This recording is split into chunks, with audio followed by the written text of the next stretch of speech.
Welcome into the DNVR Avalanche Podcast, presented by Draftkings Sportsbook, and today also sponsored by Chevalier Mortgage. I am your host, Rudo, joined as always by Jay Hafley. Chevalier Mortgage with Mike in Virginia has been at it for over 15 years, and they're not only diehard Broncos fans, but been supporters of us here at DNVR for a long time as a husband and wife team in the financial services experience. You can visit them at dnvrmortgage.com and enter to win free DNVR merch, either a shirt or a hat, your choice. And more importantly, get set up with a free consultation to discuss all of their options. Again, you can go to dnvrmortgage.com or call Virginia directly at 303-257-6578. Since your home is likely to be one of your largest assets and your mortgage your largest debt, they believe it is vital to consider your full financial picture when purchasing a home. This includes considering your short-term and long-term planning goals, your investments, and your tax situation. Mike in Virginia will work tirelessly to find the best loan for you. Go to dnvrmortgage.com. At least get signed up to win some free DNVR merch. On today's show, we're going to be talking about the at least somewhat official divisional alignments here and how the Avs match up against most of the teams in that division. I agree with you, Brad. All I want for Christmas is NHL hockey as well. Fun fact. Did you know that Mariah Carey makes about $3 million on royalties from that song every single year? I did not, but I'm not surprised. Every year the meme of the Google trends of that song starting on December 1st is like I love when somebody decides to post it and they're like, it begins, and it's just like the slightest update. Yeah. So they know. But man, I wish I could make $3 million of royalties off of one of these pods. That'd be crazy. Dude, I'm just like, she should straight up just hand that. She should have an annual contest where she just gives somebody that royalty check. There you go. The Christmas royalty check competition. Yeah. Or she should roll down to a homeless shelter and be like, here, split this up amongst yourselves. Restart your lives. Good luck. There you go. Go get the help that you need. You know, as is the case with a lot of homeless people. They aren't lazy sons of bitches that didn't do something. You know, they're just, something usually just goes really horribly wrong in their lives. Yep. So it'd be awesome if she was like, royalty check. Problems are fixed, right? Because money. On that note, the problem the NHL has fixed is the divisional alignments. Obviously, the Canadian division was always the answer for those teams. But for the Avs, it is the Southwestern division, I suppose, geographically, as south and as west as you can be, being the California teams, Las Vegas, Arizona, Colorado, Dallas, and instead of Minnesota, St. Louis being in that division. This is...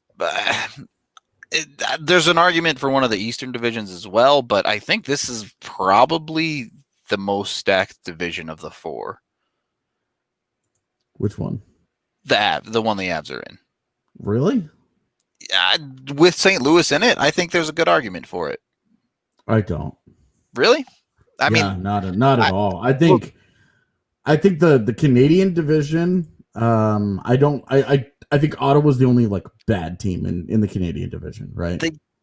I don't think they have any super high end in the Canadian division either. That's where I think that their strength lies, though, is that in an 82 game season, I think they have 6 teams that are probably 80 point teams, but maybe none that are 100 point teams. So its strength is in its mediocrity. I think the Colorado's division, I think, is really good right at the top. Colorado and Vegas. That's tough to beat. But yeah, St. Louis and Dallas, I mean, we're going to talk about them. I think that's kind of a meh second tier. But more so Dallas because, again, keep in mind, Dallas is without Ben Bishop and Tyler Seguin until maybe April. Like March, April-ish, depending on how their recoveries from surgery go. Those dudes had like major surgery. Yeah. They are not going to be there for a 56-game season. They may miss half the regular season. Like that could cost Dallas a playoff spot if things don't go well for them. Without Tyler Seguin, especially without Tyler Seguin, Dallas might be a bottom of the barrel team in that division. That is a huge loss for them. So I'm less concerned about Dallas. I mean, it will depend on what goaltending they get out of what they have, of course. But sure, but then you look at that the Boston, the Buffalo, New Jersey, the Islanders, the Rangers, Philly, Pittsburgh, and Washington. Like Philly, Pittsburgh, Washington, and Boston alone. And then you have the Islanders, who went to the Eastern Conference Finals last year. Got worse. Definitely, like, no lie, they got worse. But that's a really strong division where you could make an argument for 4 or 5 teams winning that division.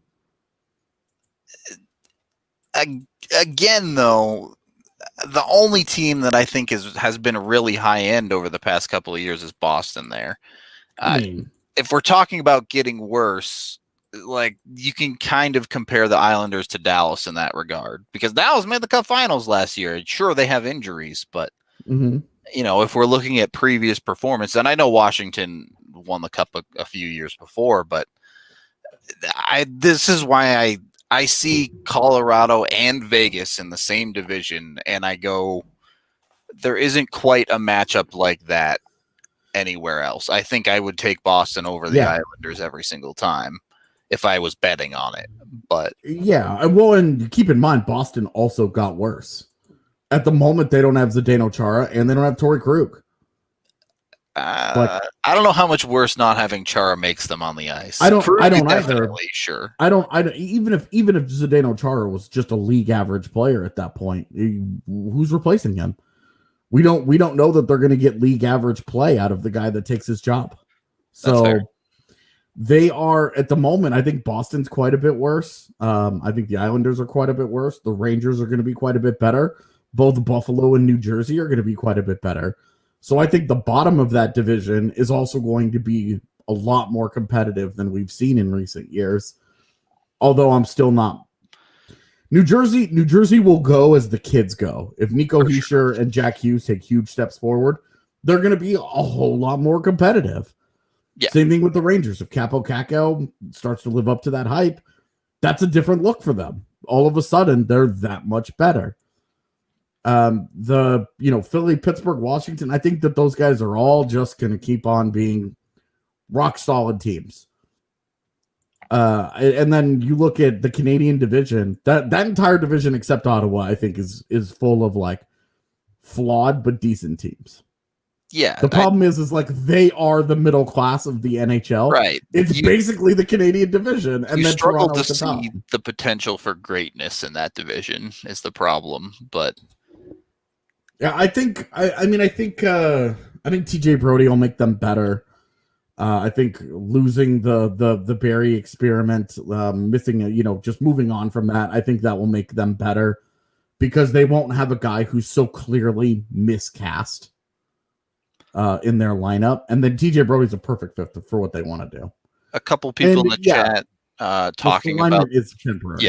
100% COVID this year only thing. Seattle will come into the league in the following year. Hopefully by then the COVID stuff is sorted out, and the divisions should be very, very simple to sort out, with Seattle jumping into the Pacific and Arizona coming to the standard Central from last season. Right. The divisions will go back to normal next year with the additions that you just mentioned. Seattle over there, Arizona over here.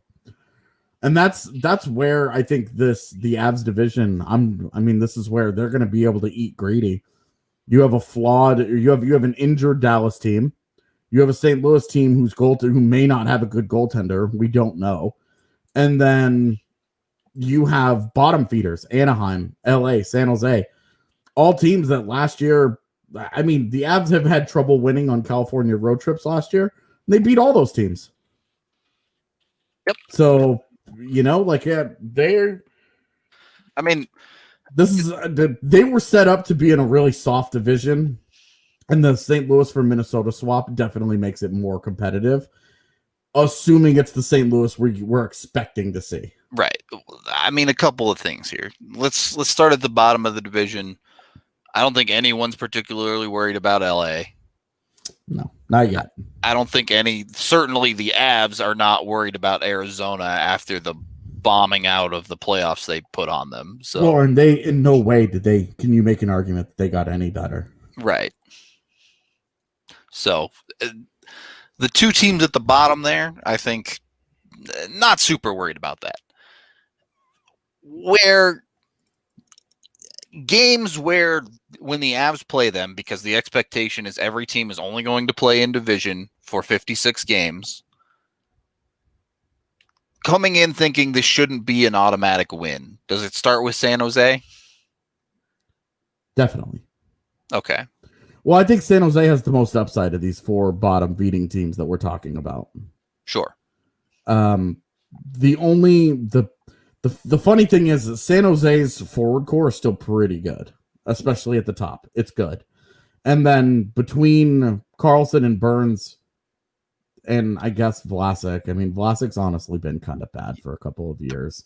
I mean, the problem with Vlasic is you're relying on him to do things defensively. So, yeah, well, because he was never an offensive guy. Ever. But the rest of that lineup certainly has offensive firepower.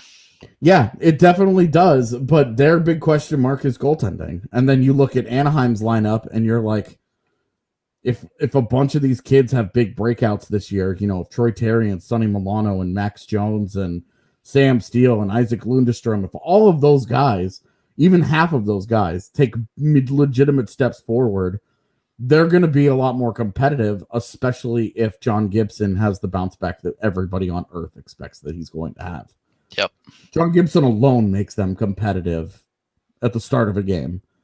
And if Gibson has the kind of year that he had last year, Anaheim's not a threat to anybody. Nobody's going to be worried about Anaheim. Yep. If he's the John Gibson that we all know and fear, Anaheim's a tough out. You're going to have to win 2-1. I agree, but I also look at that forward core, and I'd be much more concerned about San Jose's than Anaheim's. Yes, you're right. In a perfect world for them where everything goes right with their development, they could be scarier. But yeah, I mean, you know, Getzlaf is still a solid player. Silverberg, Raquel, like those guys are still good NHL players.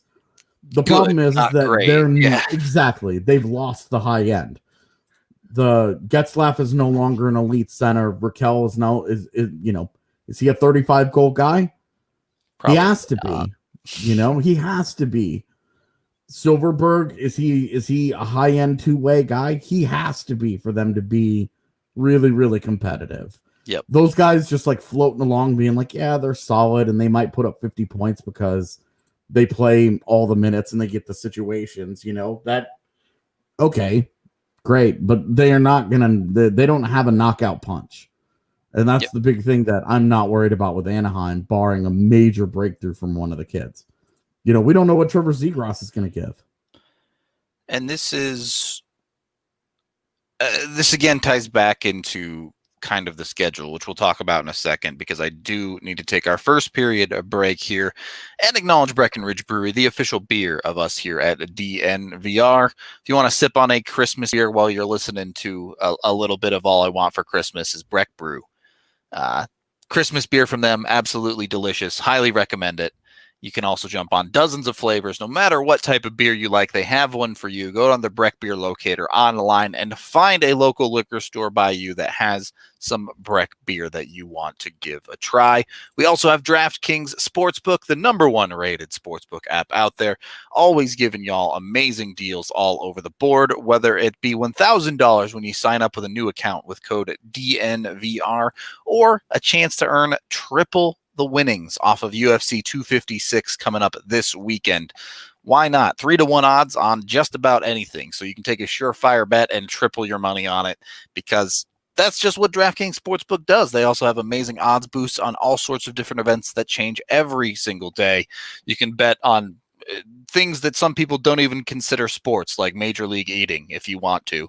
That was an adventure watching the Halloween candy competition a couple months ago. So really made me look at candy in a different way, watching people just like stuff M&Ms into their mouths and like with the water so that it go down the gullet faster. They just to put it down the back of their throat.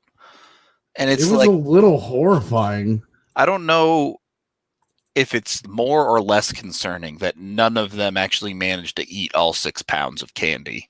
They didn't even come close. Yeah, I think only one guy got to the 4th pound. Yeah. So I also wonder, like, candy corn as the starter just is gum brutal. Everything up. Yeah. Yeah, because like with the M&Ms, they all handled the M&Ms like the pros that they are. They all blew through the M&Ms. But it was like the Snickers. I think it was Snickers was the 3rd one. Yeah. And like with all the, the nuts and the caramel and all that, it's very like. And then the candy corn, the candy, like I like candy corn, but I bought 2 bags of candy corn for Halloween this year, and it took me 4 weeks to get through both of them. And they ate like 4 times that amount of candy corn in a minute and a half. Yeah. And it was just like, and then the guy, the favorite, Joey Chestnut, got blown out. Did not look like he handled the candy corn well at all. That guy might be a wood chipper when it comes to hot dogs, but candy corn is his Achilles heel. So there you go. While you're feeling sick in the bathroom to the ridiculous amount of food they eat, at least be making some money with DraftKings Sportsbook. Absolutely. Download the top-rated DraftKings Sportsbook app now and use that DNVR code to get that $1,000 sign-up bonus for a limited time only at DraftKings Sportsbook. Must be 21 or older, Colorado only. Bonus comprised of a first deposit bonus. Deposit bonus requires 25x playthrough. Restrictions apply. See DraftKings.com/sportsbook for details. Gambling problem, call 1-800-522-4700. Second period of the DNVR Avalanche Podcast, presented by that DraftKings Sportsbook. The problem I see for these weaker teams in these divisions is the same thing we've been talking about for a couple days now, where we're expecting baseball-style series. And when you have a weaker team and a stronger team has the opportunity to pick you apart over a handful of games, your weaknesses usually get exposed pretty badly. So it's going to be a struggle, I think, for the bottom feeder teams, especially in some of these stronger divisions. That's why our focus is more on the Avs, Vegas, Dallas, and now St. Louis as well. Yeah, and again, I'm kind of dismissing Dallas out of hand for now. Right. If they're in the hunt when Sagan and Bishop get back, we can have that conversation. But definitely. But I just don't. I don't know how they handle it. I mean, Joe Pavelski gonna pretend like he's 25 again. Yeah, like that guy got moved off center a long time ago, and it's like now he might be the best option that they have. I don't know, man. I just think it's tough sledding to see where they replace Tyler Seguin. Definitely. It's funny because he was terrible in the postseason, but they don't. He was playing through all those injuries, right? But they don't come within a mile of the playoffs without that guy. Yeah, for sure. Yeah, he's still a threat on the ice, and a big part of their top line was the 1-2 punch of Sagan and Ben. Or their top 6 anyway. But yeah, and Ben had that revival in the postseason. It's the best he's looked in 3 years. Yeah, exactly. If that's the Jamie Benn that they're going to get again during the season and moving forward, then they're absolutely going to be a handful. But if Jamie Benn goes back to being the relative non-factor that he has been the last couple of years, Dallas just their line between they're a handful and they're not even competitive with the top teams is extremely thin. Yep.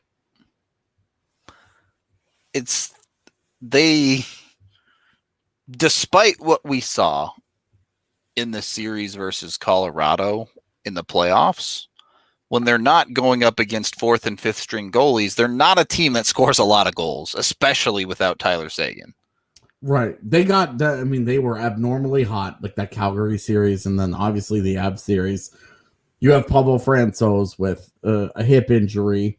The biggest thing that Pablo Francouz has going for him as a quality goaltender is his athleticism allows him to scramble around and be competitive that way. He makes it work when his technique breaks down. With the hip injury and he can't move the way that he's accustomed to, he had serious issues. And we saw it. Pucks around his feet, pucks around the net. The guy just fell apart. I mean, how many goals did he give up where we were both just like, just can't happen. Yeah. Dude. And it's not like there were some goals where he got beat, like a glove side or whatever. And like that's not an athleticism thing. That's just a guy getting beat. That's bad by him. But there were a lot of goals that he gave up that were cheapies. Yep. That if he's at 100%, you feel confident he's not giving those up. And that's not even, you get into the Philip Grubauer conversation, who you and I both believe to be the superior goaltender. Like if they have Gruby, yeah, they have Gruby and Anton Khudobin has an .899 save percentage in that series. They probably win it in 5 games. Yeah. Without rehashing old wounds too much, just the point is that, look, especially without Seguin, Dallas is not going to be winning high-scoring hockey games. Yeah, where does oh my gosh, where does it come? They need a massive step forward from Gurionov. Joel Kiviranta needs to be an actual NHL player and not a one-time thing. Yeah, not a trivia answer. True. He's got to be a real player. So they have serious questions to answer. And the same is true of St. Louis. We were pretty dismissive of Minnesota. They've got some nice young pieces. Not there yet, though. Like Fiala is excited. He's just had his best year. They finally get Kaprizov is over here. So we get to see, is that guy for real? Because if that guy ends up being the next Artemi Panarin, Minnesota's going to be a problem. Like, just outright, they're going to be a problem. And they just don't, but at the moment, they don't have a number one center. It's either Nick Bonino or Marcus Johansson. Neither of those are good options. Problematic. Neither of those guys are good options as second line centers. Yep. Like, Marco Rossi has to make that team. So if he does, you're talking about a teenager picked 9th overall trying to make them competitive right away. It's no ding against Rossi, who I'm a big fan of, but I'm not sure that he's going to be able to come in and be the savior for them. I don't think he's going to be able to elevate the rest of those guys to the point where we're worried about them as legitimate contenders. So them moving away hurts Colorado, because enter in St. Louis, the Avs can't win in St. Louis, and now they have to go on the road again. Now it might be different in an empty building, but the St. Louis team is going to be interesting. No Tarasenko, which isn't that big of a deal because they haven't had him a ton anyway recently. Yeah, it hurts them obviously because when Tarasenko's at the top of his game, he's excellent. But it's been a while since that's been the case. They still don't have that really, really high end at forward. And that was okay because they had such a crazy good defense.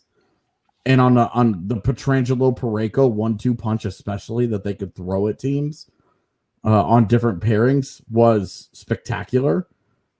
Now it's Parayko and Krug, which is it's a good top pairing. But you lose significantly worse defensively. And you're now behind Krug. You're now asking Vince Dunn to step up significantly, which, don't get me wrong, he had a very good year last year. Yeah. But what happens when that guy gets sheltered less? They're going to find out. Well, and Vince Dunn and then Justin Falk, who's always been more of a power play specialist than a good even strength player. And then you get into the depth, and the depth is just kind of iffy. Yep. And I like Marco Scandella. He's always been just a solid, boring defensive defenseman. As a third pairing guy, he should be fine, but he's also not a third pairing guy where you're like, okay, we're going to get a lot out of this guy. He's their Ian Cole. He's their Ryan Graves. He's a solid, fine player. You're not worried about him. But if you give him too many minutes, he won't do well. And and even when he's out there, there's a cap on what your expectations are.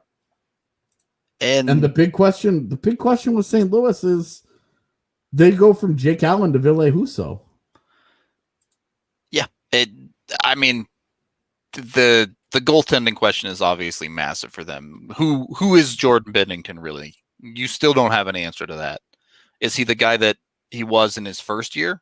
Or is he the guy that he was for the second half of this last season? Right, because he was bad in the postseason too. Yep. It wasn't like he had a bad December and January and then came roaring back and then they lost in the first round and he played really well. He was bad. And I want to get into this because this was talked about a lot last year and it's starting to come up again with the announcement of these divisions of St. Louis is going to beat you offensively by committee. They're going to beat you by grinding you into the dirt. Yeah. They're not going to out-talent you. They rely on career years from guys like David Perron. Their highest point score was O'Reilly with 61 points in 71 games. They're not going to fly off the handle with points that often. Yeah. They don't have a top line that in any given shift is going to score on you. Right, which the Avs absolutely do have that. But this conversation that we've continually, I think, tried to kind of go against the flow of this for the Avs over this past season is that they struggle against these teams that just grind and grind and grind and muck it up and make it hard to play transition hockey. Yeah. But we also saw them blow out St. Louis twice at home last year. They blew out Vegas twice. Yep. In Vegas, I believe. Yep. In front of that crazy home crowd. I was there for the Christmas game. They smoked those dudes. So, I don't know what to tell you. I just don't think that that's accurate. The Avs are capable of beating anyone. The one team we saw they struggled with last year in the regular season was Dallas. And then they started a fourth string goaltender and took them to 7 games in the playoffs. So I don't know what to tell you. I think the Avs talent is fully capable of overcoming a muck and grind system, let alone being able to do it. All of this conversation is about last year's teams. True. Dallas didn't get any better. They got a year older. They've got 2 significant injuries that they're dealing with. And they made no significant additions. Is anywhere on their roster? Can you look at it and say, yep, they definitely got better here? Nope. I don't see anywhere on their roster where you look at them and you're like, oh man, that's dangerous. And it's the same old for them, except they were an old team that got 1 year older. And this circles back around to why we're talking about Colorado and Vegas. What did Colorado do? They went out and got better at both forward and defense. Vegas, they went out, got Alex Pietrangelo. Yeah, Nate Schmidt on the way out, but they certainly got better at defense in that move. The other side of this, though, we'll talk about in a second, is the rumors surrounding Vegas. But we do need to take our second period break here and let you guys know about MSU Denver online. You can head on over there. They're a great way to either get back into school, or if it's your first time going, especially in these crazy times, they have well over multiple hundred. I don't even know what the number is at this point as they keep adding classes, but you can do online or also in person, as that becomes more available. You can do any kind of a mix and match that you want, but jump on it. The spring semester starts January 19th. So now is the time to apply and register for classes.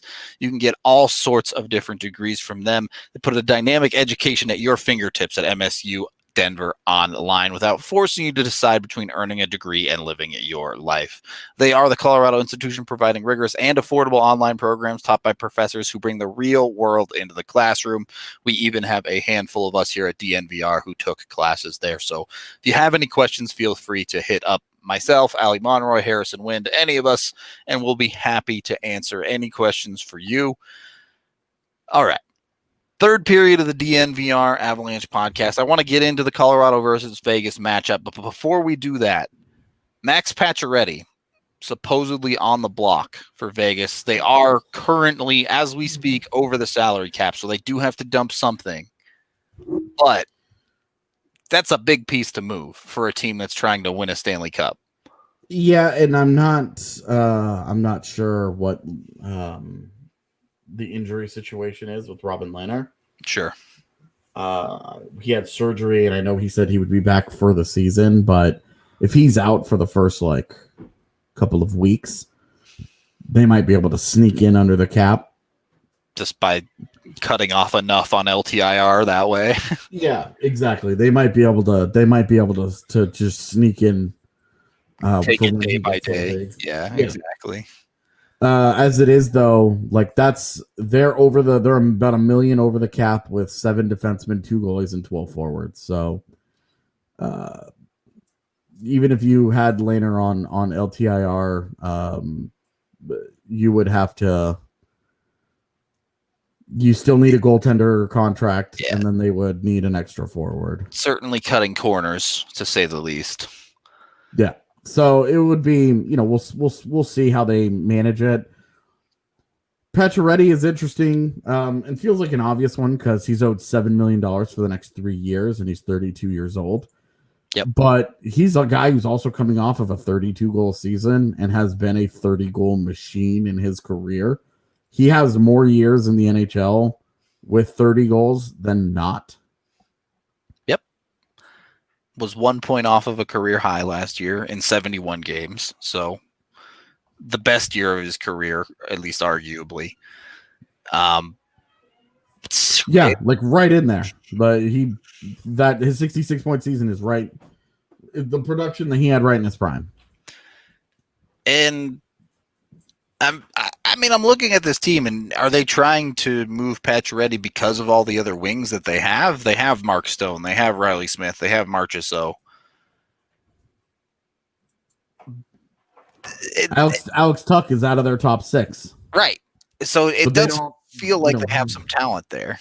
Right, but they're big. It's definitely Pacioretty is the obvious guy when you look at this list. Sure.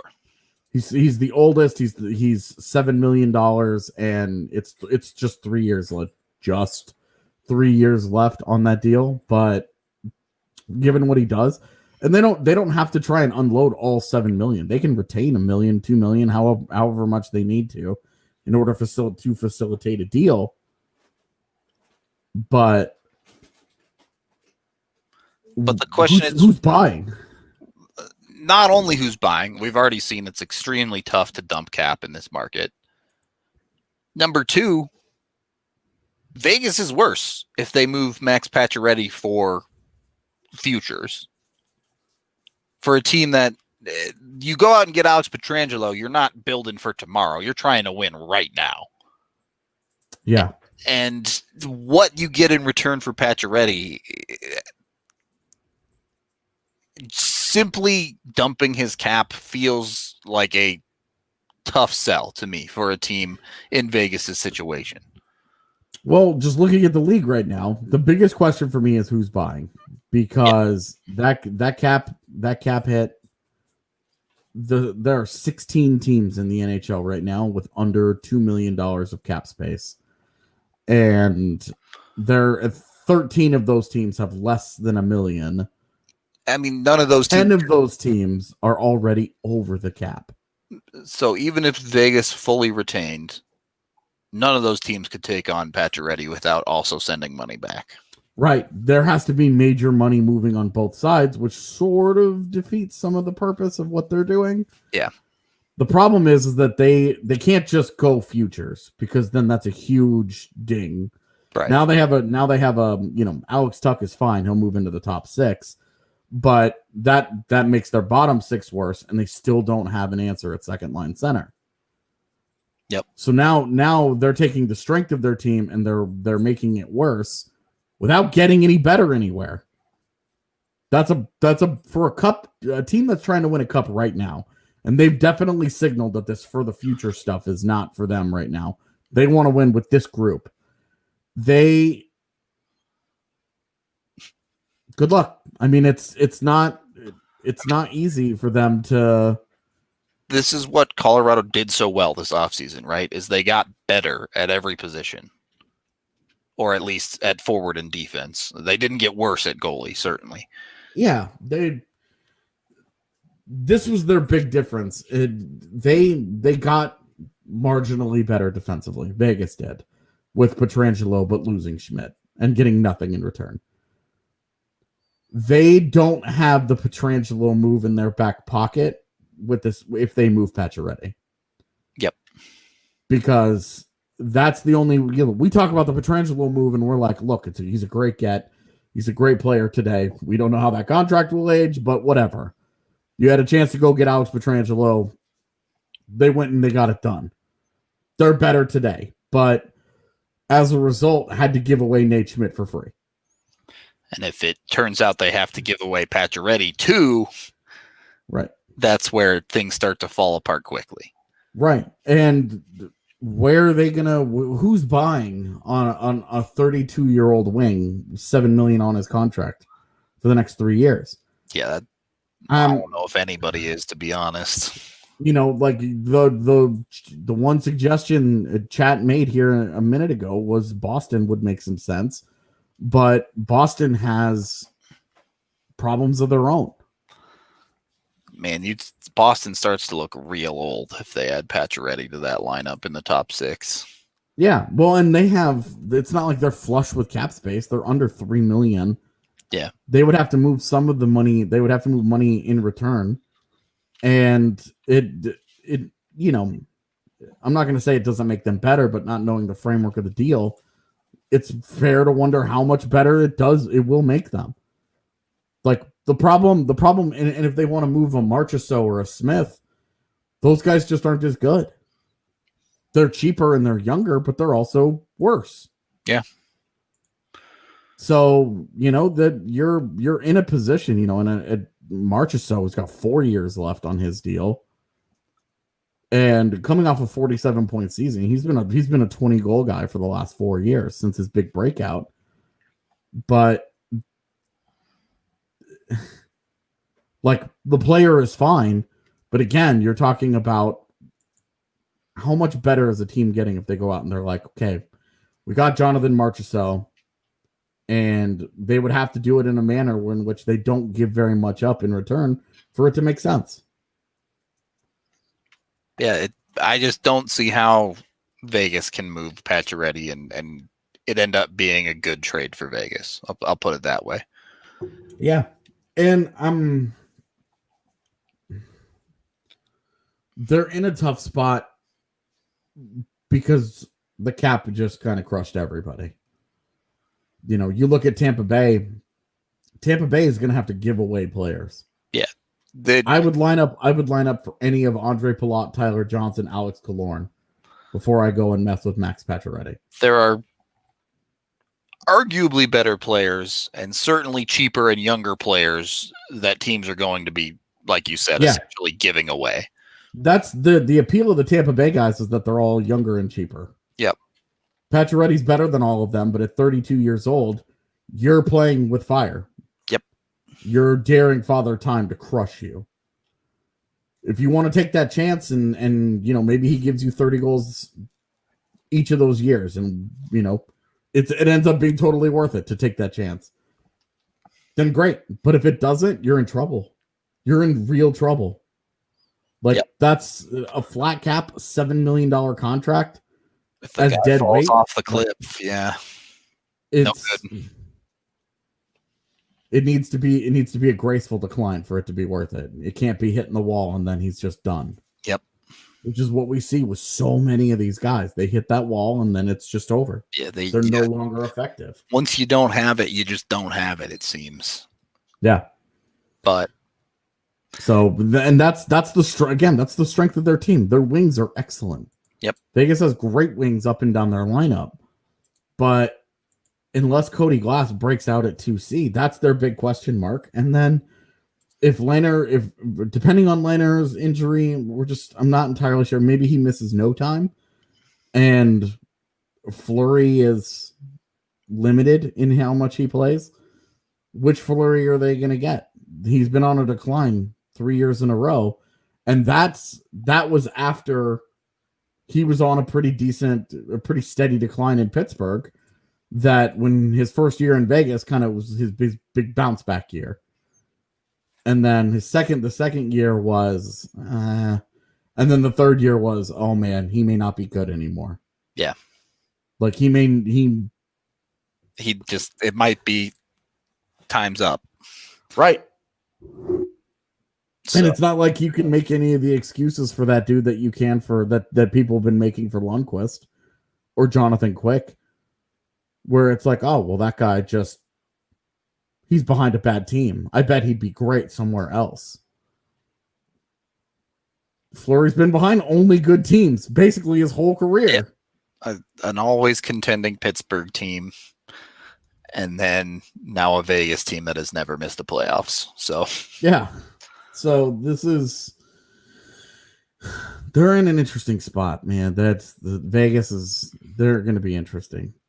We didn't get too in depth into it today, so I think we could probably just push it to tomorrow. Yeah, we'll talk about it tomorrow. How Colorado and Vegas specifically match up is going to be fascinating.